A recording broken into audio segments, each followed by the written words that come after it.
వారి స్ఫూర్తిగా ప్రతి ఒక్క నాయకుడు కార్యకర్త కష్టపడాలని ఈ యొక్క వేదిక మీద నుంచి పార్టీ జాతీయ అధ్యక్షులు చంద్రబాబు నాయుడు గారికి నా వినయపూర్వక అభ్యర్థన.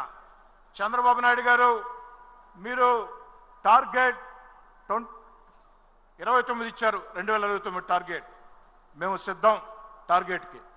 కానీ 2029 ఎన్నికల టార్గెట్ అప్పచెప్పిన మీరు ఈ యొక్క రాష్ట్రమే కాదు, ప్రపంచంలో ఉండే తెలుగు వాళ్ళు లేదా తెలుగుదేశం పార్టీ నాయకులు కార్యకర్తల ఆకాంక్షను కూడా మీరు నెరవేర్చాలా, ఆకాంక్షను కూడా మీరు గుర్తించాలా. ఈరోజు ఒక ఆంధ్రప్రదేశే కాదు, ప్రపంచంలో ఉండే తెలుగుదేశం పార్టీ కార్యకర్తల అభిమానులు ఆకాంక్ష నారా లోకేష్ గారు తెలుగుదేశం పార్టీలో కార్యనిర్వాహక పాత్ర పోషించాలా, కార్యనిర్వాహక పాత్ర పోషించాలా. ఇదే అందరి ఆకాంక్ష. ఎందుకంటే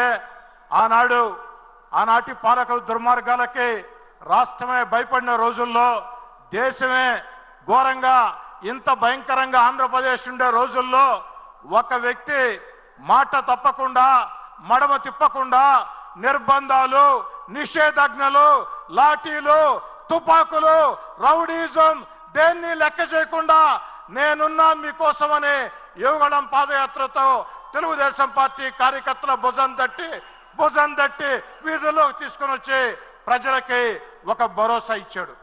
అలాంటి నారా లోకేష్ గారు ఈరోజు తెలుగుదేశం పార్టీలో క్రియాశీలక పాత్ర పోషించాలా అని అంటే, కార్యనిర్వాహక పాత్ర పోషించాలా అని ఆకాంక్షని మీరు నెరవేరుస్తారని ఈ మహానాడు సాక్షిగా లోకేష్ బాబు గారికి కార్యనిర్వాహక పాత్ర అప్పజెప్పాలని మీ స్ఫూర్తితో, నారా లోకేష్ గారి పోరాట స్ఫూర్తితో, చంద్రబాబు గారి యుక్తితో, లోకేష్ గారి పోరాట స్ఫూర్తితో ఈ రాష్ట్రంలో తెలుగుదేశం పార్టీ ముందుకు కలుతుందని తెలియచేసుకుంటూ, చిట్ట చివరి మాట, జాతీయ అధ్యక్షులు చంద్రబాబు నాయుడు గారు అధినేతే కార్యకర్త అన్నాడు.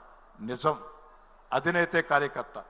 ఎందుకంటే ఈరోజు మేము ఎమ్మెల్యేలుగా, మంత్రులుగా, ఎంపీలుగా మేమందరూ ఇక్కడ ఉన్నామంటే ఈ రాష్ట్రంలో అనేక మంది తెలుగుదేశం పార్టీ కార్యకర్తల త్యాగాలు, చంద్రయ్య లాంటి రక్త తర్పణాలు, బలిదానాలు, అక్రమ కేసులు, గొంతులు కోస్తున్నా, కత్తులతో పొడుస్తున్నా, లాఠీలతో బాతున్నా లెక్క చేయకుండా దుర్మార్గాన్ని ధిక్కరించి తెలుగుదేశం పార్టీ జెండా రెపరెపలాడించిన ఆ కార్యకర్తల కళ్ళల్లో వెలుగులు ఉంటే మేం బాగుంటాం, ఆ కార్యకర్తల కళ్ళల్లో వెలుగులు లేకుంటే మేం బాగున్నాం.